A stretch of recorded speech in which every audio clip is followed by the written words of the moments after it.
வணக்கம். வாங்க ஒரு ருசியான கருவேப்பிலை சாதம் செய்யலாம் இன்றைக்கி. அதுக்கு ஒரு பாத்திரத்தில் நம்ம கருவேப்பிலையை நம்ம சாதத்துக்கு எந்த மாதிரி நம்ம கருவேப்பிலை எடுத்துக்கலாம்.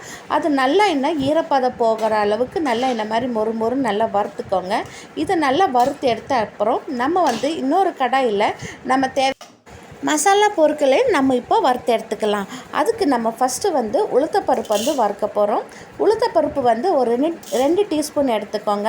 அதுக்கப்புறம் நம்ம கடலப்பருப்பு அதே மாதிரி ஒரு 2 டீஸ்பூன் எடுத்துக்கோங்க. அதுக்கப்புறம் நம்ம மிளகு, சீரகம், அப்புறம் நம்ம வெள்ளை எள்ளு இருக்குதுங்களா, அந்த வெள்ளை எள்ளு சேர்த்தா நல்லா வாசமாக நல்ல மணமாக இருக்கும். அப்புறம் நம்ம காரத்துக்கு இந்த மாதிரி வரமிளகா போட்டு இதை நல்லா பொன்னிறமாக வர வரைக்கும் நல்லா வறுத்துக்கோங்க.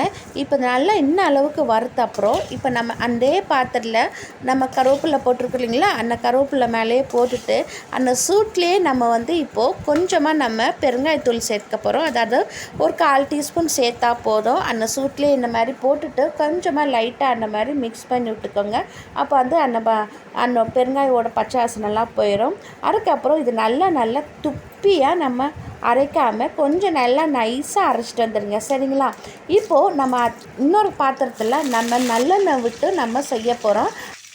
தேவையான அளவு நல்லெண்ணெய், கடுகு, உளுத்தப்பருப்பு, சீரகம் போட்டு கருவேப்பிலை போட்டு வரமிளகா போட்டு தாளிச்சிக்கோங்க. அதுக்கப்புறம் நம்ம வேக வச்ச சாதத்தை போட்டு அதுக்கு மேலே கருவேப்பிலை பொடியும் போட்டு நல்லா ஒரு சாதமும் மிச்சம் இல்லாமல் நல்லா கிண்டிக்கோங்க. எல்லா பக்கமும் பரற மாதிரி.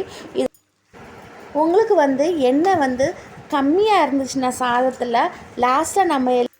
லாஸ்ட்டாக நம்ம சாதம் கலருவோம் பார்த்திங்களா, அப்போ அந்த ஸ்டேஜில் நம்ம தேவையான அளவு நல்லெண்ணெய் விட்டு நல்லா கிளறிக்கோங்க.